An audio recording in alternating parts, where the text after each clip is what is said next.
feels like we haven't watched a Japanese film in a while. It does. Like I watched After watching this, yeah. It was refreshing to watch. I felt like we went like back to back Korean, which we did. Well, Chinese and then Chinese, Korean. But I felt like for just the episodes before, we've done 80% Korean movies and then a little splash of the rest.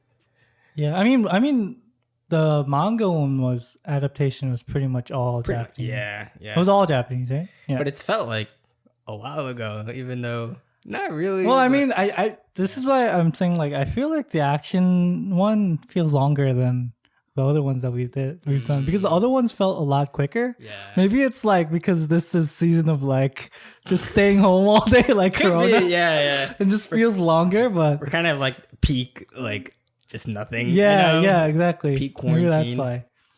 That could be true. But yeah, it does definitely feel refreshing to watch a Japanese film. Yeah, and it's once again, it's funny like watching this, and if pretty much everything that we've watched has been an assassin movie. Yeah, right? Like for the action series, except for Good, Bad, and the Weird, the police story too. Then yeah. Well, like so mostly crime we can say. I think Good and Bad and the Weird is maybe the most outcast exception. Yeah, I mean that's still crime technically, but it's not like the typical crime that we think of. But it has like such like different setting and different kind of tone. Yeah. But like all that we see still feels independent of itself. And this movie definitely has its own vibe to it. So it's just kind of interesting to see like it's very interesting to see how each country does action. Right. Because there's a distinct type, or I mean, definitely it depends on the movie itself and the creators, like the directors and whoever. For sure. And like the stunt coordinators and everything. But it does feel like Chinese and Korean and Japanese films, like action films, have a bit of a distinct like a nuance to their action. Yeah. That's like different from each other. Mm-hmm. Yeah. I kind of find maybe like Japanese and Koreans films are more on the similar side. But the Chinese films definitely have a much more different nuance to them. Yeah. But they all do it just a little different. I feel like Chinese action feels the most choreographed in a certain sense. Yes. Yeah. More flashy in like a stunt kind of way. Yeah, and then maybe like Korean films have a little bit more of like a gritty kind of feel to them in their action. It's not as like clean cut like I'm gonna hit here and then block here. I mean, trying to be like less Hollywoody and more grounded and sort of real. A little bit, yeah. Like a little more grimier. Like it's not like perfect punches, like perfect kicks or whatever, but a little more like ruffle and tumble and it feels a little like amateurish fighting kind of like just in a bar fight, like of like figuring out what to do in that moment kind of thing. We watch that and it's just like the typical Korean fighter kind of thing. Like you always see that style of fighting or like that character as like a trope in sort of Korean action movies.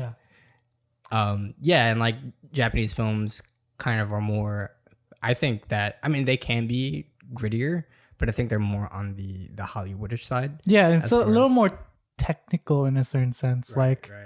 The way that they move, the way that they use wires and stuff like that definitely feel a lot more like we got to go from A to B. Like how do we get to that, or like how do we accomplish that within the frame? Yeah, I don't think they don't worry about like being grounded as much. Like per se, like Korean movies, you know, they don't really have that grimy sense to them. And I think that's where their flashiness comes from too, where they kind of don't really care about the groundedness as much, but they use different kinds of like flashy moves to kind of accentuate their action. Moreover, So let's jump right into it. I'm Sean Peel, by the way. This is DK Lee. And we are getting past the subtitles and we are trekking along with everything action Asian movies. So we are on like our second to last of the action series. Yes. And we are in Japan with the Fable came out in 2019, like summer of last year.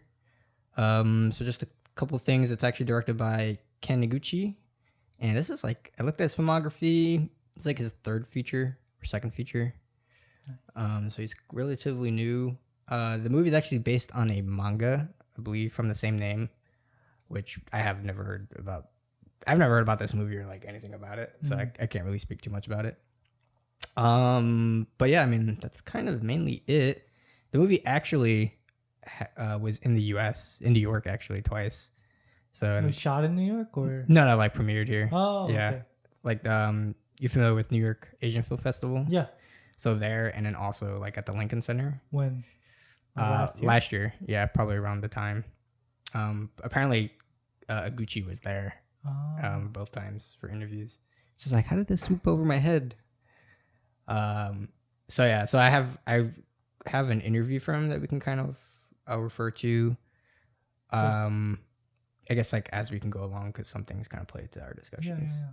So yeah, this movie is pretty much about this guy who goes by Akira, and that's sort of like, we don't really know his real name though, because that was his. He's the Fable. Yeah. So he's like this fairy tale hitman, like a legendary hitman. It goes by the Fable, and so his boss or his father, questionably, like we don't really know either. Yeah. Basically sends him on a new assignment of like just lay low for about a year, and you're gonna go to Osaka and live a normal life, quote unquote. Yeah. So he takes on the task of being normal at a pro level, as he says. So he goes by the alias of Akira Sato, and he has an assistant basically that plays his sister, Yoko Sato. And so they go to Osaka, and they are pretty much hiding with a gang that owes like a favor to their company, essentially. And so as he's trying to live this normal life, he gets mixed in with the drama of the gang. So basically, one of the gangs, like kind of like VP essentially, Ebihara, he has like a subordinate that just comes out of prison, and whose name is Kojima, and he's basically like a troublemaker. And so then once he gets out of prison, he starts stirring up more trouble, and then basically like Akira gets thrown into the whole drama of the mix, and problems ensue, as you say. Problems ensue. It's a very action. It's pretty much an action comedy through and through.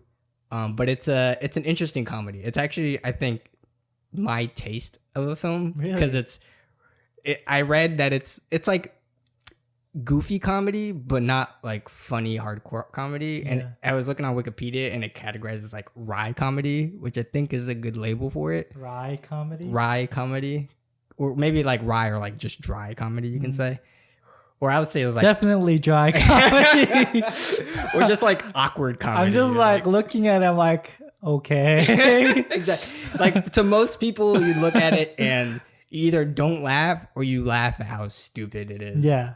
And I'm on the spectrum. I mean, I think that's the intent. Yeah. But like the director kind of categorizes that the Japanese call it the art of a bombing joke, and which is basically like when there is no laughter to that sort of punchline. So stupid. Like it's intended to like awkward. Exactly. Awkward. Like there, there's that silent gap in between there. So that's kind of like the concept that he was going with, and as well as like also in the movie with what Akira finds humorous and such. So actually, the reason why it's kind of like in my taste is what my favorite Japanese film is basically the same, like wry comedy drama as well. What film is that? Story of Yonosuke. Okay. So, which is he's basically like this quirky character that has struggle with like social skills essentially. So like all his conversations with people is like really awkward. Basically, it's like, okay, the scene where after he meets Misaki, the girl, and he's going out for a job, and then he meets her like on her way, and then they have like this really awkward conversation. That's like they like talk, and they're like, the flower shop. Yeah, that one. Like it's just so weird. Imagine that scene for 2 hours. Like that's the movie. It's pretty great. It's pretty great. So, yeah, what are some of your impressions watching this? Well, on the comedy side, I was just like, that's very like the moments when Yoko is in the bar and she's like making the guys drink like tequila, like 20 shots. Yeah, like 20 shots of tequila, and like she's laughing. Like, I'm just like, what is the point of this scene? Yeah, I thought I really like I every time like those scenes like reoccur in different places, I'm just like, why? What? Like what? Why? Like it was so like absurd, and like it was just so like unnecessary. Unnecessary. I'm just like, I don't know why this is here. Like, what is it bringing to? I think like after I finished it, I struggled with the questions of, is Yoko really even needed in this movie? Exactly. And, like, these scenes like even have to happen? Her character was like, so weird. Like so out of like, I don't know, like didn't feel necessary in a certain sense. At all, really. Yeah. If you took her out, you'd be fine. Like 100%. Exactly. But yeah, like, cause it got me with, I'm going into the movie and I get like, it has a bit of a goofiness to, it's got like the After Effects sort of thing and like the calculations with the murder. Yeah. So it plays to like a friendly action sort of thing. And then she's like drinking up that dude. Yeah. But it's like, it feels like there's purpose in that scene. Like, I don't know, maybe she's like, I thought she was an assassin too. Or like, I thought that dude was like some kind of like guy that she needed to get to. Right, like an intel kind of thing. Yeah, like to get to the boss or whatever. Like some kind of important dude, but no. It's literally like she drinks him up and then that's it. And then that's it. She just leaves and she's like, oh, I just need to find another weak, like handsome dude to drink with. I'm like, what? But like it struggles to, like you don't get that intention to like a pretty far long way into the movie.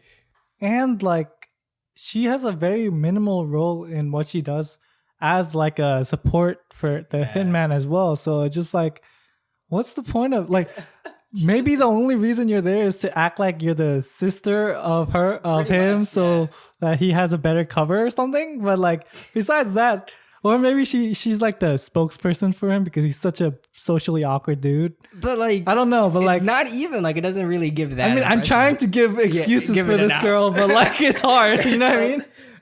I pretty much thought like, basically she's there to kind of spice up the movie a little bit, which it's just adding a flavor to it. You know, it adds to the comedy. The dynamic. It keeps the tone consistent with it. That, or also when I found out this is based on the manga, maybe she's part of like the manga and they brought her in as an adaptation thing, you know? But maybe they like kicked her role more to the side in the movie adaptation. That might be true. But this is just speculation. Don't hold my words against me. But anyways, I was just kind of confused about that and even like the comedic sense, like I don't think, I mean, for me, like that kind of comedy isn't the most eye-catching comedy for me. I love it. Like, I'm just like, it's not that funny that she's making him drink like 1 billion tequilas. Right. You know what I mean? I mean, that's not funny. That I would say that scene wasn't funny. Or even like the moment when like she's like doing rock paper scissors with the girl and doing the face thing. It's not that funny. I was laughing at her. Like I was laughing at Yoko in that scene because she really played off as like, when you laugh and like your stomach is like about to fall off, but you can see that in her face. Yeah. Like she was excessively laughing. She's like if there is like a sanity meter, she's just like off the charts, man. I don't know where she's at with that. Like, like in every scene, she's just so like hyper, like just the amount of like energy she has is like, and then like the so high. And like she's not like that when it comes to working. Like I guess that's something that they share because like the first scene we see her in is of course when she's drinking up the guy. And then it cuts to like her in the car and like everything that she's in the car is like serious, you know? She's like, serious. Why do you want to watch that show? And like, are you serious right now? And then like her dynamic like completely and shifts yet like her jokes are like even dumber than Jack. I'm like, dude, what? You don't like Jackal for like the way that the things that you laugh at are like even dumber. Yeah. Making faces. Yeah, playing like, rock, paper, I'm like, scissors. what? Like, all she wants is like a weak boyfriend to drink up still. Yeah, it's just. But I mean, comedy aside, I like the action. I feel like this action, maybe besides A Man from Nowhere, has the most like realistic in the sense of like gunfights in a certain sense. No, I disagree. But continue. Like in the sense of like, I mean, no, it doesn't. All right, but I'm gonna give you. But the thing is, I feel like what it does with like in close quarter combat feels more like realistic in the sense like it doesn't feel like they're waiting for the person to shoot or like it's not a company man. Yeah, it's not a company man. Let's just put it at that. Yeah. I mean, it's not realistic, obviously. Mm-hmm. Like you can tell there's a lot of wire work they're doing and like. But it does it smooth, like. It's pretty smooth. Yeah. It's not bad. It's flashy, so you know it's wire work, but you don't see the wire work, you know. And yeah, I mean, and like a lot of the gunfighting scenes feel very like quick, fast paced, and so maybe that helps a little bit with the realism of it. But overall, I liked it. It doesn't feel as like choreographed in some scenes. It feels very like just like kind of natural in a certain sense, which I think it's pretty good. Like in like for example, like near the end when they're in that big complex, like I forget what kind of. It's basically like a trash. Yeah, some kind of like disposal like complex. Waste facility, and like they're in that like weird like staircase, and there's the mob starts coming, and like they're like fighting with like these like near these big like tank looking things, and like they open up the little, I don't know what it's called. I have no idea what it is, but like they open stuff up and like people keep coming and like it just starts to become a mess, and like there's so many people like they decide to go up. I feel like that's fairly like, you know, realistic in the sense that like, you know, when there's that many people, like you probably wouldn't shoot at each other because you don't know who you're gonna hit, you know. Right. Or stuff like that. But like, I mean, other stuff that are kind of like crazy is like, you know, how he's like not gonna kill anybody, and he technically does, but like he shoots other people's guns, right? Yeah. But I guess he could have not fatally like that's like the out for it. Yeah. But there were some that my thing with that too is like he had a clip with like the toy bullets, right? Toy bullets. But then you clearly see him like remove magazines from other people's guns who have real bullets. Exactly. And then use those. And then literally you just turn around and say, those were toy bullets too? I don't know. It was kind of convoluted and weird there. Yeah. So whatever. We just sweep it. Sweep it under. But I mean, I'll take that back. It's not realistic, but I don't know. It felt natural. I guess that's what I'm trying to get at. Yeah, no, my case is like it isn't realistic and clearly not realistic, but it plays to its own, like it plays its own flute kind of thing. Like it doesn't take itself seriously in a grounded sense, but it plays to its own like, you know, that the what's the word I'm looking for? Kind of like the goofiness to it, and like the fact that it is a action comedy and it is a spectacle. Like it does play to its own spectacle to it. You know, whereas like, you know, Man from Nowhere plays to its own greediness and groundedness really well.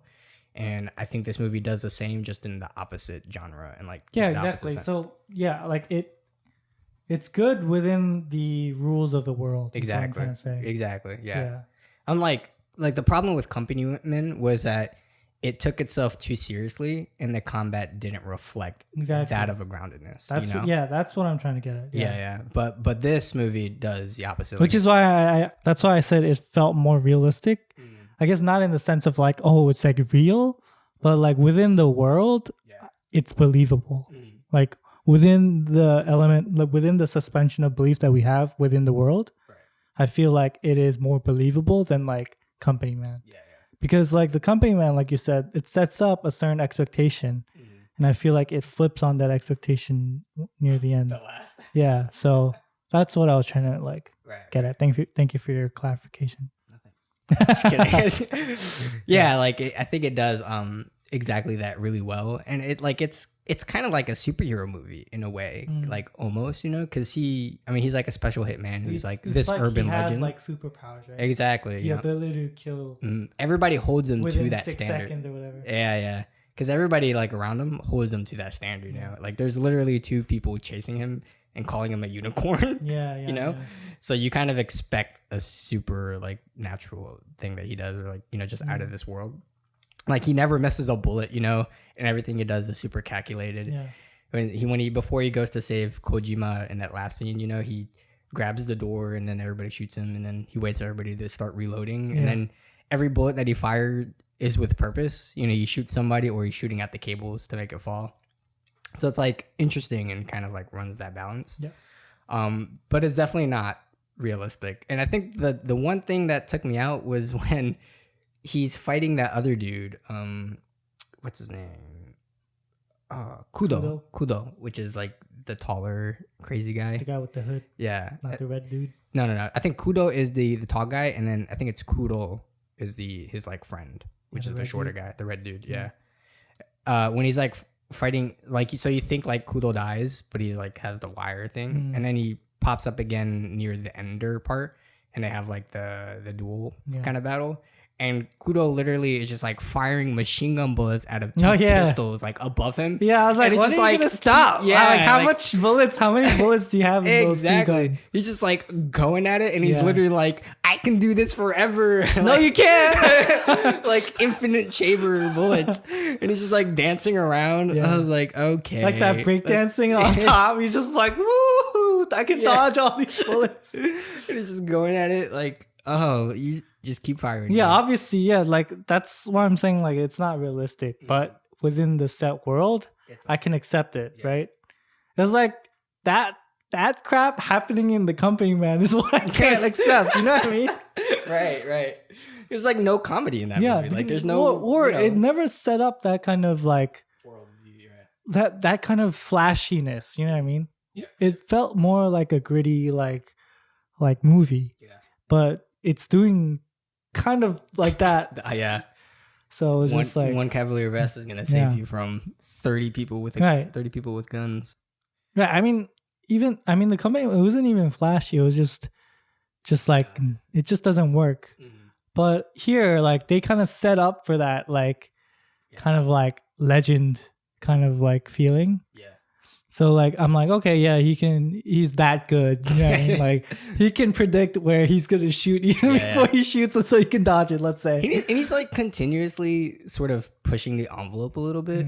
Like I didn't expect, like besides his like physique, he's basically Superman, like he gets into that fight with the 2 thugs. Yeah. And he's exactly just like those things set it up, right? Right. Yeah. So he like intentionally gets hit like intentionally like miss gets hit, but like gets hit in a certain way that doesn't hurt, or like makes sure that his knuckles get broken and stuff like that. Like just craziness.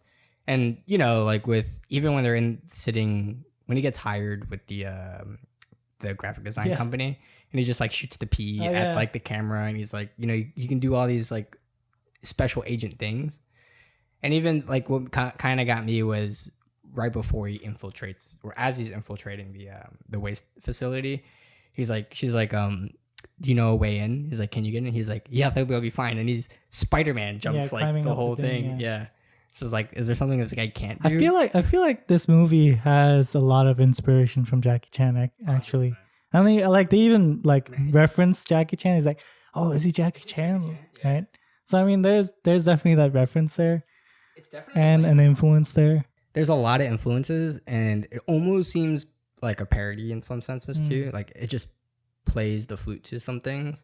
Yeah. Like so. I mean, even the way he acts. Yeah. Like the way that like like a lot of Jackie Chan movies, like Jackie Chan the character in his movies, oftentimes he's portrayed as this like oblivious kind of like, oh, I don't know what's going on, but like when he's fighting, he just like he just uses his environment and like kind of like like unexpectedly defeats people. You know what I mean? Like that's kind of like the trope that he's created for himself in a lot of his like characters, where like he like punches but it hurts, like those kinds of like self-defeating kind of moments in his character, which I feel like in this character of Akira kind of like portrays that or embodies that in a certain sense.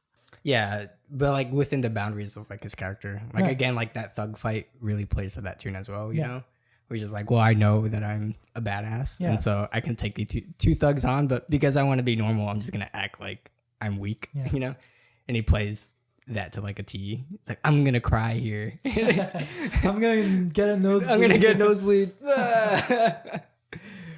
Yeah, it's like the director, so Eguchi was saying, one of the questions I was asked in his interview is like, pertaining to that last fight scene, you know, because it's a pretty lengthy fight scene. It's like 20 minutes, they were saying, and they're wondering of how he kind of went about that and his process.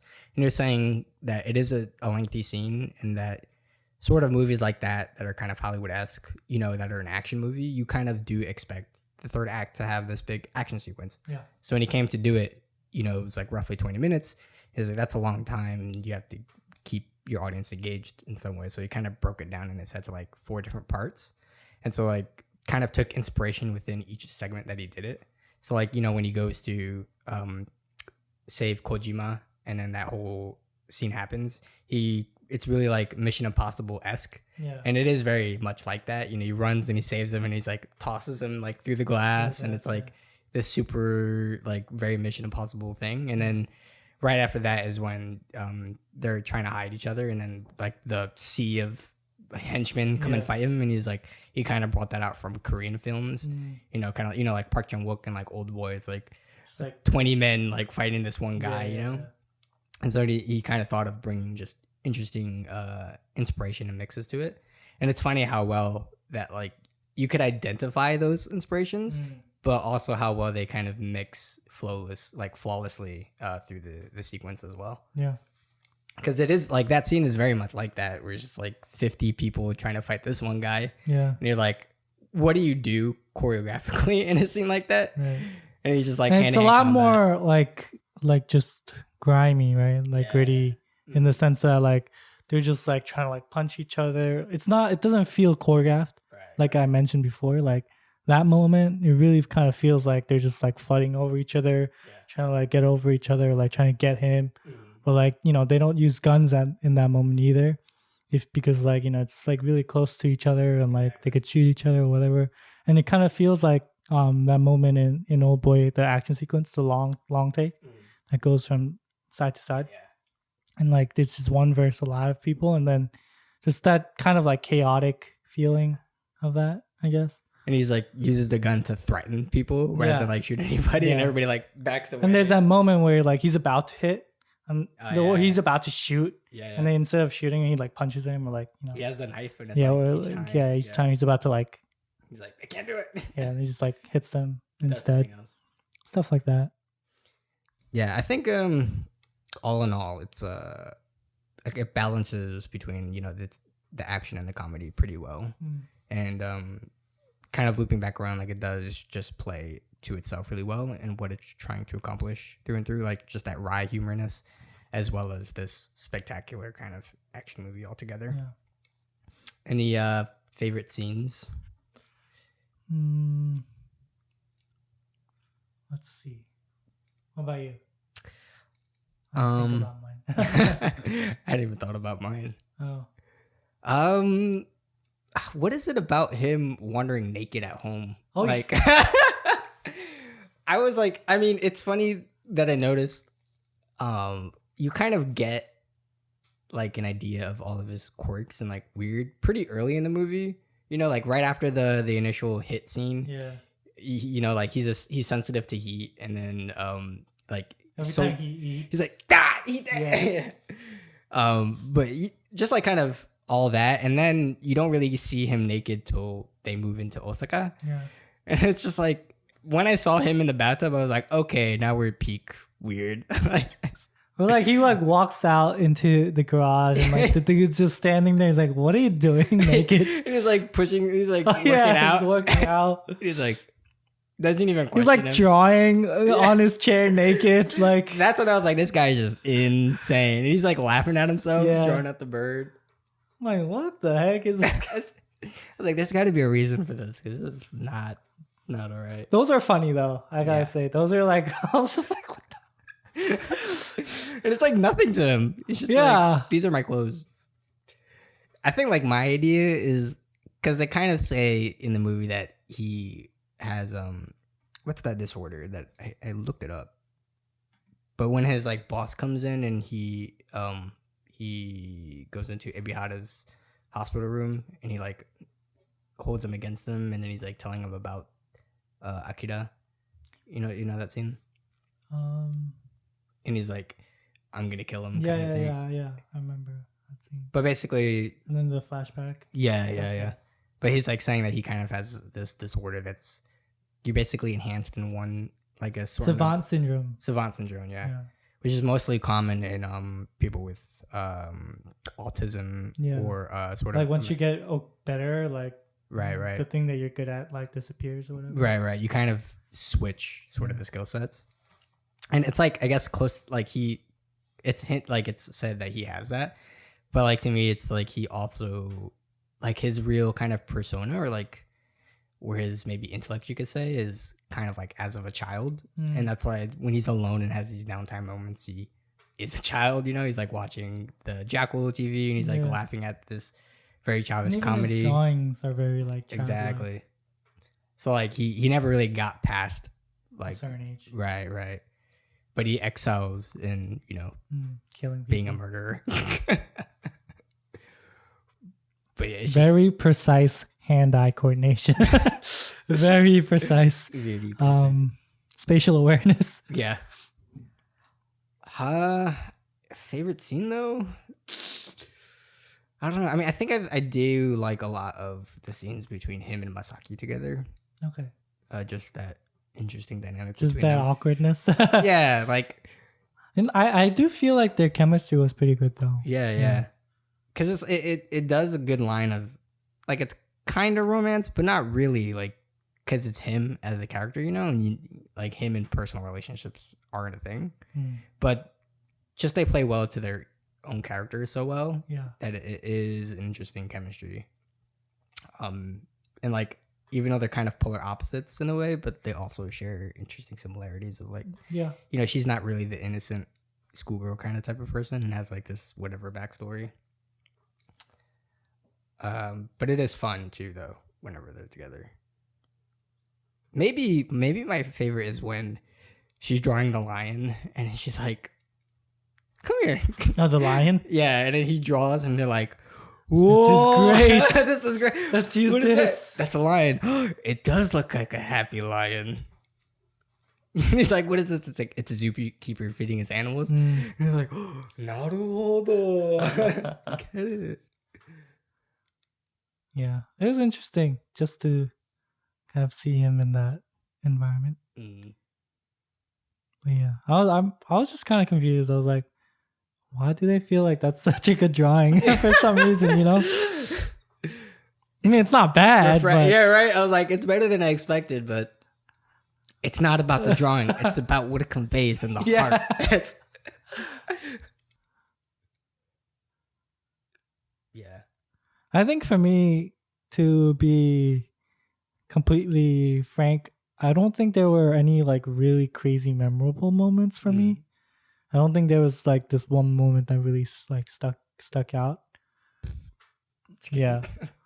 But I did enjoy the opening scene though, and I thought that like the use of like special effects or like just like the use of like the different kinds of the calculating. Yeah, calculations and stuff like that, and the credits using like a mixture of those things to kind of show like the guns like firing and like all of that was pretty interesting to see. I think I enjoyed the first like that opening action scene the most too, just in terms of like how they shot it and where they shot it. Like just the differences between like him going through like the corridor and then like him shooting through the I don't know what it's called exactly, like but those Japanese typical Japanese like I don't know, what do you call those? I'm not sure. I don't know the name for it, but like like the mat wall. The like wooden paper window thingy. Yeah. Yeah. So I like that scene, the opening scene. I thought it was pretty. It showed. It set up who he was very well too. I feel like just like in the sense of like he's this like crazy hitman. Mm-hmm. He is the Fable. Yeah. Yeah, I mean, I think for me, it's I guess more on the comedy bits that I like more. Yeah. Just like the switch thing. Oh yeah. It's just like random as hell. But I feel like I've seen this somewhere too, somewhere else, where like somebody does this to like change their mentality up, or like get ready for something. They do this. Could be. But I don't remember where, but I do remember like something of that nature. Of like hearing about like people who do certain things to kind of like get them into a certain kind of zone. Yeah. Right. That doesn't shock me. Yeah. That doesn't. Yeah. You're like Osaka dialect. Yeah. Stop. Did you watch the end credit scene? The end credit? Yeah, I did. You did. Where he just eats the chicken whole, all bone and all. Just like random. Yeah. Who eats the skin of a watermelon? Yeah, I was like, when he, the flashback of when he's like a little kid, and he like goes to that tree and he like gets that like caterpillar thingy and he eats it. I was like, dang, nasty, nasty. Ew. Hey, I'm a whole month. You do what you gotta do. I would just eat fruits and berries. Who knows what kind of forest he's in? That's true. It looked like just like a hike trail. Yeah, like, random like they shot that just like just go down and you're like in a city or something. Yeah, didn't really think that through as a kid. Yeah, I think the comedy bits really work for me as weird. The bird was kind of a weird factor too. Like that was just kind of and not necessarily thrown in. Yeah. Like there was a joke when he gives him the bird and he's like, oh, yakitori. So like it's food. Right. You know what yakitori is? Isn't it food? Like it's like chicken on a stick, basically. On a stick. But like yaki means like grilled or fried, and tori means bird. So it's like fried bird. I see. And he's like, no, it's a pet. It's a pet. Do you have plenty of nitpicks though? I feel like you have a book. No, honestly, not that much. I think it does a good job of, staying true to its own world and like, its own like everything that's wrong with it is still played to kind of its goofiness, and I mean, passability. Like besides like the stuff that we kind of talked about, like Yoko, that's kind of like feels like why is it there kind of things, but it doesn't hurt that she's in it though, you know what I mean? I don't think it hurts. It just feels weird for me when I was watching it. It's not necessarily a bad thing. I didn't like hate the character or anything like that. It was just weird to see her like acting the way she does. Like some of the scenes with her in it. If she actually like did more to her job, it would be fine. But she just doesn't do a job.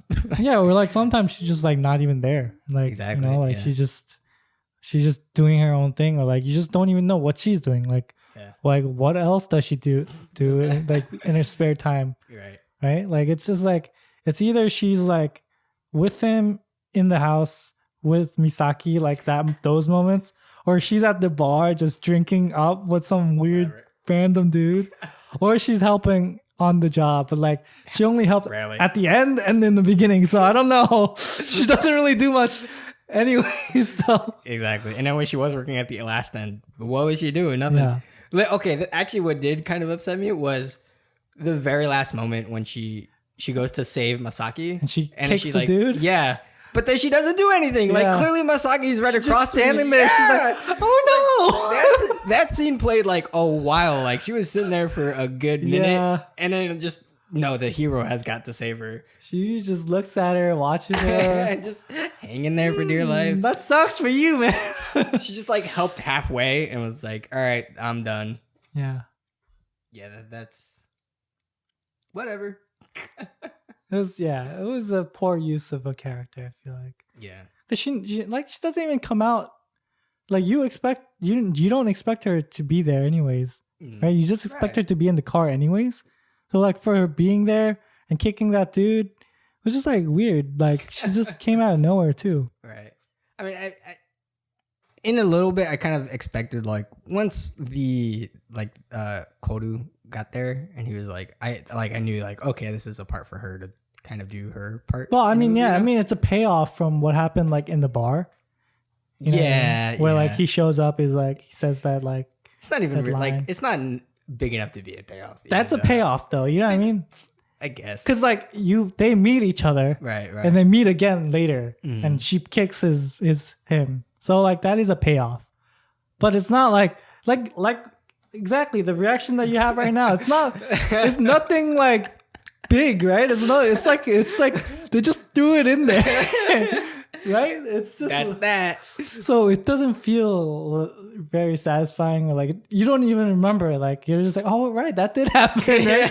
It's not even like something to like really even think about. As a payoff. So it just kind of feels like nowhere. Like it just feels. It's in a gray zone. Yeah. What about like the boss or like his dad thing? Like even that felt similar to me too. Yeah, like. The basic premise of this film, I mean, it just feels weird because like, why does he want him to go into retirement or go into like a normal life all of a sudden? Like that's another thing. Like, well, like the excuse is like our company's getting hot, you know, so you have to lay low. So it's just like a basic setup, which works. Yeah, but it just feels kind of. Well, I think for me, it's like that's fine, like that works, and then the actual movie happens in Osaka. But it's when he comes back and then they try to pull more from that initial premise, and I'm like, okay, now you're kind of like digging. Well, I mean, it just doesn't make a lot of sense. Like his kind of reasoning too. Like, why does he need to kill him? Just because he just, you know, like a lot of stuff like that. It just kind of feels forced a little bit. Like it doesn't feel like necessarily a natural kind of progression of events, but it just kind of feels like, oh, we need there to be bigger stakes maybe. So they're like, oh, if you don't obey me, then I'm going to have to kill you kind of thing. It just kind of feels like, yeah, like he used him well, right? He used him for his purpose, like, until this point, why change now, right? That's the kind of thing that I feel like it's kind of weird, because it's like, or like, and then he's like, oh, like if you don't become a normal person, then I'm gonna have to kill you. Well, like it's like, why did you even like put him in that position in the first place then, anyways? And it just kind of feels like for me, it's just a story like plot to move forward the story in a certain sense. So just kind of feels kind of like, I mean, I agree with you. Slimy. It just kind of feels a little. But I mean, like I can, you know, look over it. But if I were to like really go into it, think about it. I agree with you, and I mean, for me, like I look over it initially as well. Yeah. It's just like for me when he comes back, you know, and he's like, and then he goes to like almost kill Ebihara, and then he's like, oh well, now you want Akira to do your dirty work, and so that means I gotta go and kill Akira now. Yeah. And I'm like, oh, now we're back, and now there's a weird convoluted backstory that he needs to be paid off. Right. You know, like. Okay. And was the guy in the flashback the same guy as the guy in the hospital? It's the same. Yeah. But I guess like older. He has like a beard now. I guess. That's where I got confused too. He looks really different. And you don't really know, like you don't see much of him in the very beginning at the, like when they're eating the fish.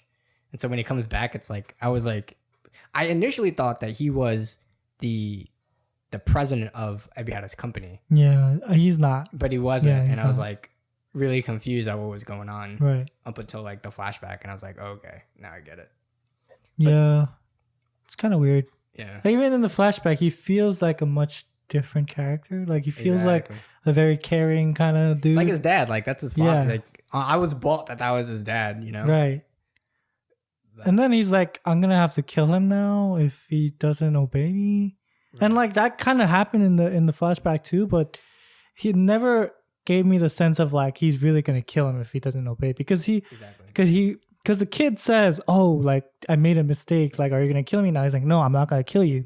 So why like later on he's like, I'm going to have to kill you now when he, you know, technically didn't make a mistake anyways. Right. So it's just kind of weird in that sense. Like it just feels like it doesn't know what it wants to be in a certain sense, but I guess it's just translate like in the flashback, he takes the guy out of the car and like his former subordinate, and he's like, I gave him an order, and then he disobeyed it, so now I have to kill him. So like that same premise happens to Akira. You know, he's like he gives him an order to be normal, and then when he's not, now he has to go kill him, kind of thing. But it just doesn't translate well. Yeah, maybe it's or maybe it's a subtitle thing. I don't know. Like just like understanding it, right? The subtleties of it, maybe. I don't know. Could be, but I just think it's just the story and the characters. Yeah. Because like the difference is that him in the flashback, his former subordinate feels like a work person, whereas him and Akira feel like a father and son. Yeah. So it's like, why would that? Feels more closer. Yeah. Exactly. So, but it's whatever. Yeah. Whatever. I didn't make it. I just watched it. So. I think other than that, that's really the end of my nitpicks too. Yeah, I mean, overall, it was a fun movie to watch. I just feel like certain parts feel not as fleshed out or just kind of put in there just for fun. And it's not a bad thing, but it does feel like there's loose ends in a certain sense. We're not really sure exactly where this is going, kind of thing. Which, like, not all movies have to, like, you know, tie up nicely, but yeah, I mean, this movie doesn't really have a natural kind of end to it either, you know. It just kind of goes back to like really the movie is like surrounded by this one conflict that gets out of hand, and then when it ends, it just goes back to the natural order of things. So my question is, does he become a normal dude? Yeah, I mean, for the remainder of the year, and he doesn't get killed by his boss, so it's fine. So he does become a normal dude. Like, is he forever a normal dude? No. Well, like, because in the beginning, right, he says... Just for a year, it's only a year. It's like a sabbatical. Yeah. So for the rest of the year, he goes back. He go back to becoming a legendary hitman? He goes back to be the Fable. Yeah. Still. And the other part was when the two crazy hitman dudes, they die by the boss, the father dude. Yeah. I was just like, what? What? Yeah. So, like, random there, too. Yeah, like, just his whole arc is... He just came out of nowhere. Like, he just shoots the two guys, and then he's like, oh. And takes the evidence and goes, you know? Which, that's his... And that moment, like, when Akira and the Kuro guy, when they were fighting, and at the end, they shoot each other, right? Yep. How does he survive the bullet? Who? Akira? No, Kuro. Kuro?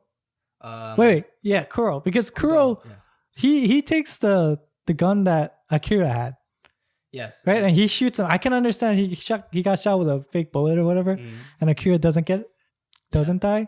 But how did the other guy, did he just get shot like somewhere else? Like he says it. He's like, he says like he shot him in a non-fatal place. Yeah, I didn't really see where he got shot. So it doesn't show it, which I was also confused. Yeah. But it suggested that he just got non-fatal shot. Yeah, that or he missed and then he pretends to get hit kind of thing. It was weird. But he says like he missed on purpose. But it doesn't really show it though. Yeah, you don't really see. So I see like blood, but I didn't know like where he got shot exactly. So I was just kind of confused if he like even got shot in the first place or not.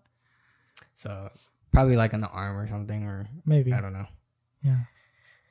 But he's dead anyway. It was so anticlimactic because I always thought he was gonna like, you know, have a real showdown with him. Yeah, with Akira, or like he's gonna end him, but it was like some other dude randomly comes like poo poo. I mean, I was fine with. I thought he was gonna die. Like I thought that was the one person he. Well, killed, yeah, exactly. Because like the situation called for it. Yeah. But then it came back, and I was like, oh, of course not. Of course not. So he just ends up not killing him. So I was like, okay, sure, he's not that big of a deal, you know. Whatever. Because like, yeah, I don't know. It's fine, I guess. Yeah. Yeah. So They were just random like freelance hitmen, right? Those two guys. those two guys, yeah, pretty much. Pretty much.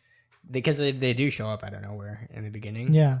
And then it's like, it just kind of hints at that they have ties with the other gang. Yeah, the gang. You know, and And then he needs more people to be in the gang or whatever. coincidentally, they meet up and he's like, oh, I was looking for new hires. And I'm looking for the legendary It unicorn. looks like we can help each other out. How perfect. I scratch your back, you scratch mine. It was so like, of course. Yeah. And the funny, like, that conversation happens, and it just happened weird because, like, they suggest it without really saying it, but it's like, how do they Even know? Yeah.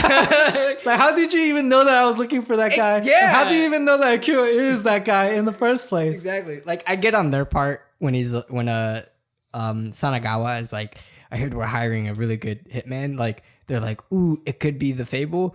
But how did Sanagawa know that they were looking for the Fable? Yeah. Like, that's not possible. Exactly. Yeah. Unless they were like keeping in touch with each other. Hey, Hey, right, buddy, like, I'm looking for this guy. I heard you were in Osaka. Have you seen this guy, by the way? Yeah, just wrong. Oh, what'd you think of Kojima's role? Because he had a very weird, honestly, like his arc. I was confused. In the beginning, I thought he was going to be some badass, like really scary, like strong dude. Because like even how they showed him in the jail with his like scar and everything made him look like he's gonna be some badass. Like they hyped him up like, so much, like a crazy like hitman dude, like another hitman dude. Exactly. And then the only thing he does is like poke the dude in the side and like start like harassing him and like using him as a hostage and then just killing him. After that, he just became like this like wuss. Yeah, exactly. He's a twerp. It's just like whatever. Like they hyped him up so much to be this crazy like psychopath bad guy, you know? Like not even necessarily a hitman, just like a psychopath or whatever. Yeah. Even when like Sanagawa and him they're in the office and they're like facing off each other, it like seemed like he's gonna be some kind of like big crazy dude. Yeah. Like everybody's afraid of him thing. Yeah. and then he gets captured and then that's it. Yeah. And then nothing, you know? Like he was way too buddy with Ebihara, whatever, the boss. Yeah. His upper boss, whatever. Aniki. Yeah. I was just like, what? Which, I mean, that's a kind of like a trope too, which makes sense. I know, but like I was just expecting him to be so much more, you know? Right. I expected him to like, which he does backstab him, but it's not like crazy, you know? He's not the super villainish character that you expect him to be. And I guess maybe you can say the quote unquote like real antagonists are the two hitmen that are looking for the Fable, you know? Yeah. But that's why like this movie is a little odd because initially we think that there's like two totally separate like antagonists. Yeah.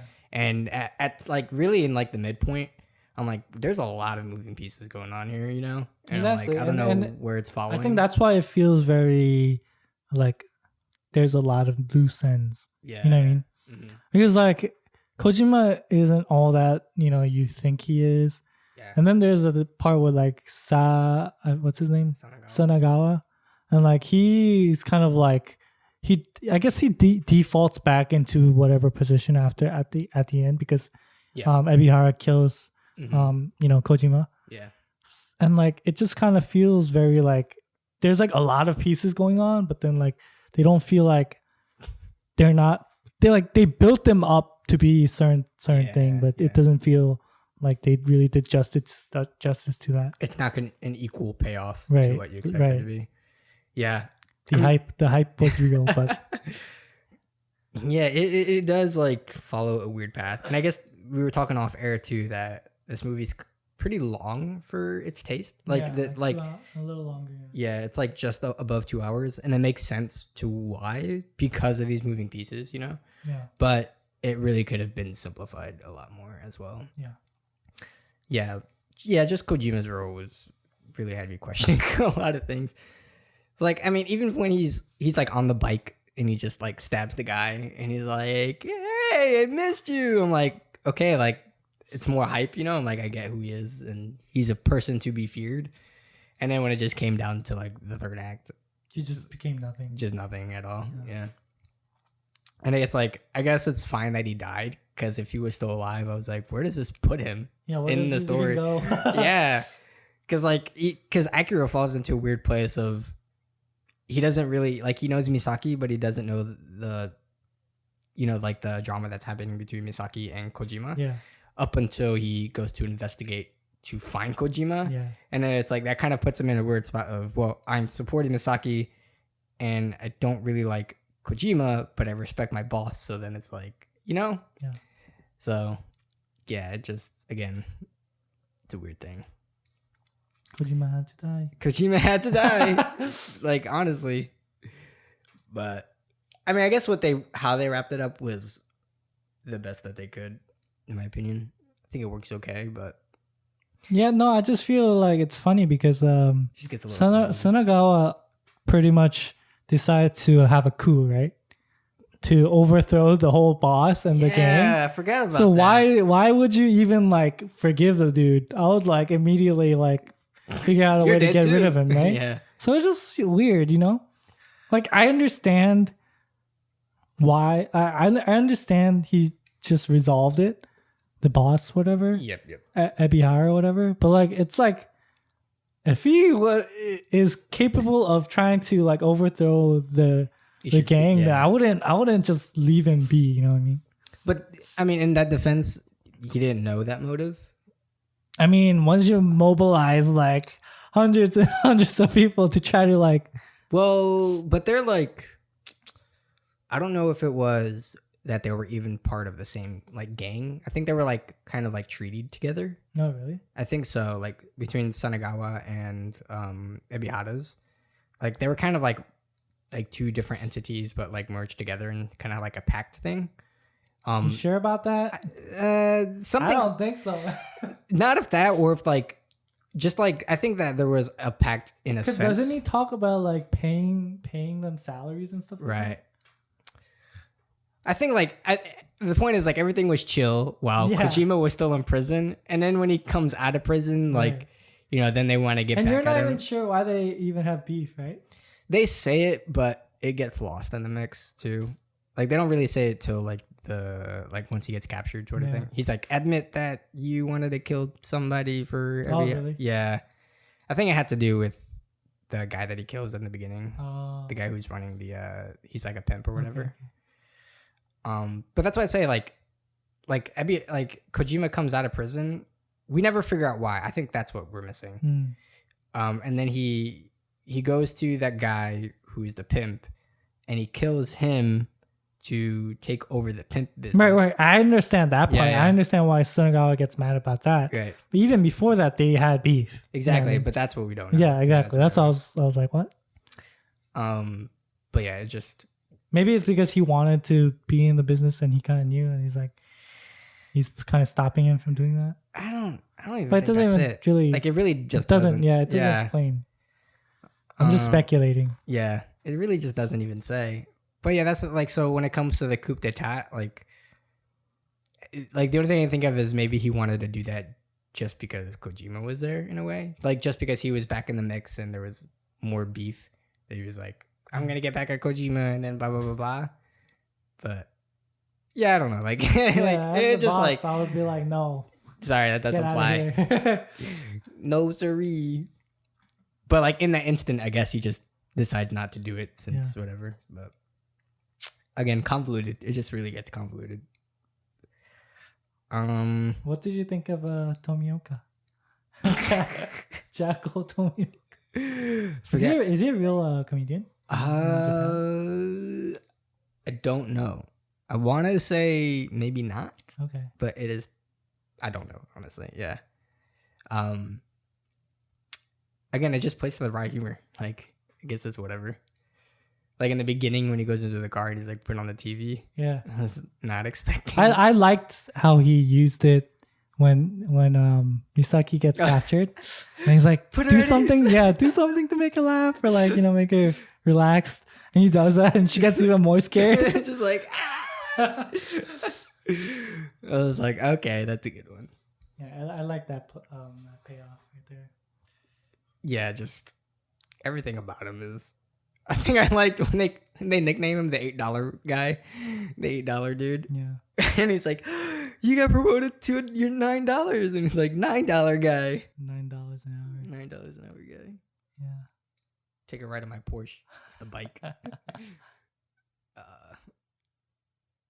The car thing was random too. Which? Ebihara's like his like GTR. Yeah, his favorite car, his like beloved car. Mm-hmm.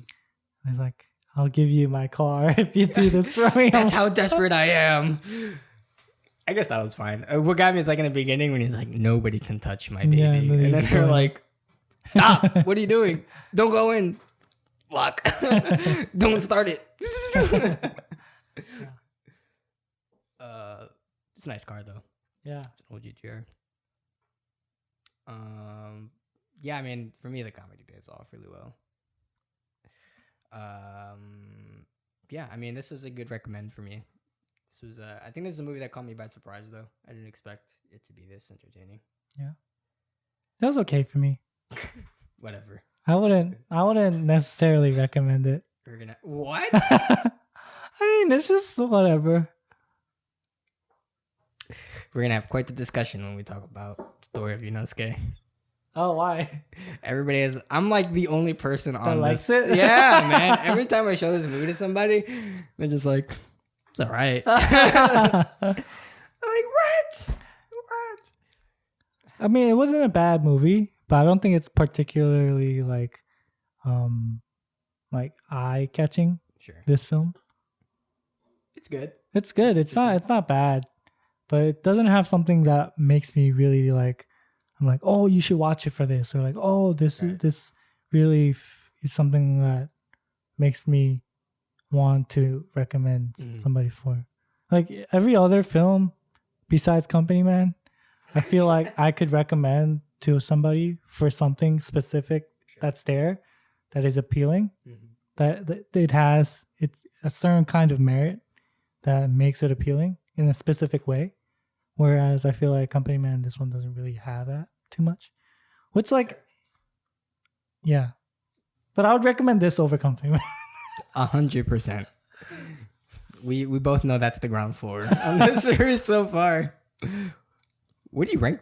How's your like? Honestly, listing? like Company Man, like the concept of it and everything, I like. Yeah. Right? Yes. I liked the concept of it. I liked like just the basic world building of it. I just didn't like the execution of it. I think that's what it is. Yeah, I mean, and like action movies is so big on execution. You know what I mean? 100%. Yeah, it's funny because like it is such a simple story and concept. It's kind of hard to get wrong in a way, but it just falls on execution. This one, like, I feel like it's not as heavy on like maybe like fleshing it out. Yeah, but I do feel like the execution of it was a lot better. And definitely that's why I would recommend it more than the Company Man. Yeah, like again, it is a fun movie and it goes for like, it just doesn't take itself that kind of serious. Yeah. It just plays to that. And I think that's a benefit of this film too. Right. Where like it has more slack because it doesn't take itself seriously. And I feel like films that do that generally do receive a positive or better like view of it, a positive review of it, because it's not as heavy on certain things, or like it's playing on certain tropes, or like, you know. Yeah, I think it's good of like, like expectations are like good and bad, in like different scenarios. Yeah, and like I kind of think of like, I try not to have expectations when seeing like movies.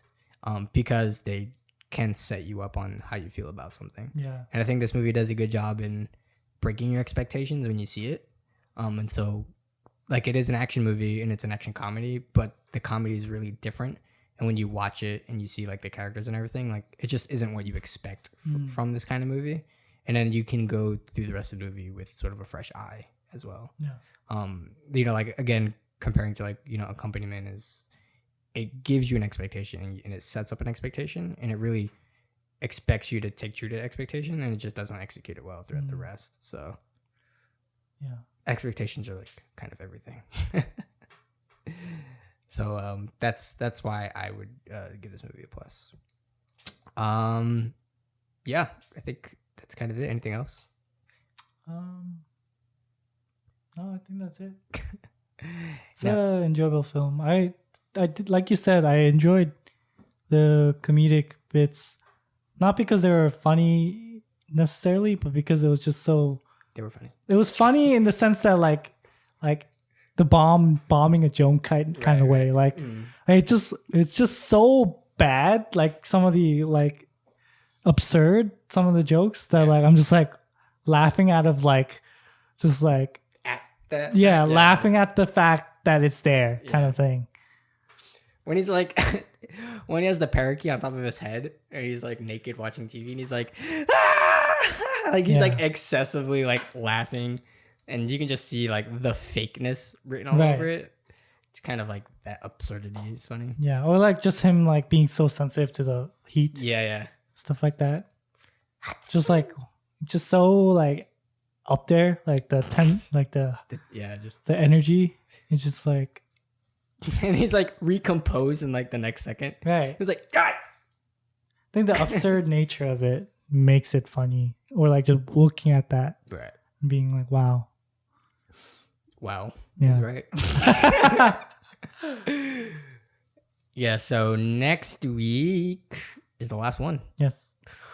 Whew. Enter the Fat Dragon. China, Hong Kong, maybe, I think. Came out earlier this year, I think like January. It's one of the few movies of 2020 to get before out. The Ovid happened. The Ovid. You try not to copyright COVID. The Rovid. The Rovid. The Ronies. Yeah, who stars in that movie, by the way?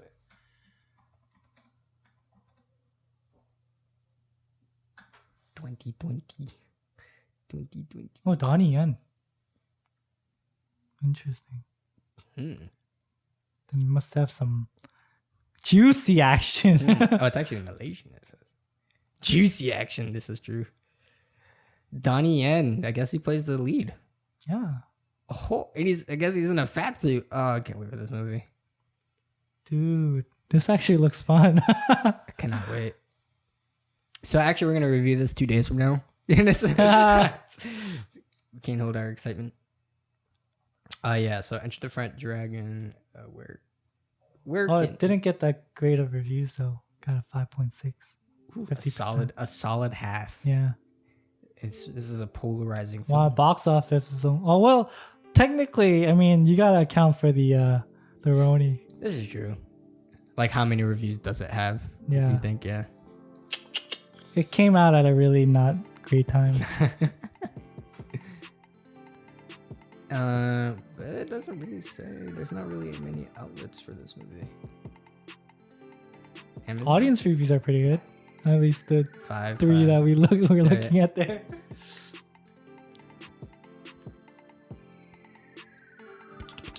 It's on Blu-ray on Amazon.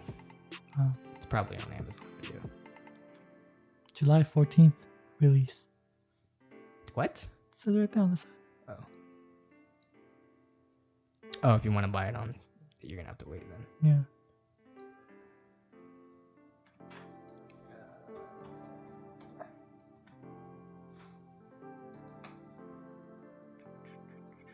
No, it's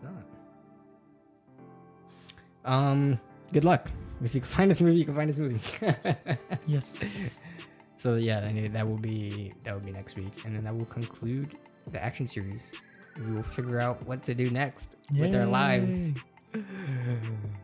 Yay! Thank you guys for listening. I'll see you around. Pieces.